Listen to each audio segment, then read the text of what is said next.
Sa number 10, unang kita na isa lakat sa panahon, may ara karon siyang ginamonitor nga low pressure area ang Pag-asa.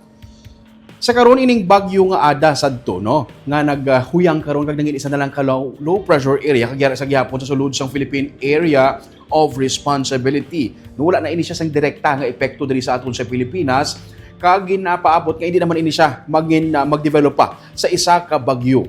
Pero may isa pa karon ka LPA nga naman sa guwa sang Philippine Area of Responsibility nga among ginamonitor karon sa Pag-asa sa subong ginasiling sa Pag-asa nga wala o kung magamay ang tsansa nga mag-develop ini sa isa ka bagyo. Pero wala ginadula ang posibilidad nga ini siya ang posible magsulod diri sa may Philippine Area of Responsibility, no?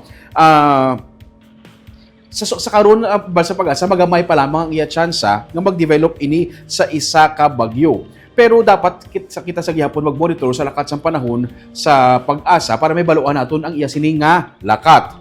Ang northeast monsoon naman ako nang matugnaw nga hangin gikan diri sa ibabaw sa ako nang hangin amihan amo nagadala karon sa matugnaw nga weather diri sa Luzon, Visayas tubtob sa northern Mindanao. Ini ang hangin nga amihan. Suno sa Pag-asa, bangod sining hangin nga amihan mas matugnaw ang aton nga mga gabihon kag kaagahon kag bangod man sang hangin nga amihan nga nagalapot pa diri sa area sa may northern Mindanao palaabuton man nga may mga magalumon nga kalangitan nga may kisabi dala nga mga manipis nga isolated rain showers kag may mga localized thunderstorms ilabi na kun hapon kag kun gabi, no? Amo sina karon ang aton nga weather update whether we like it or not.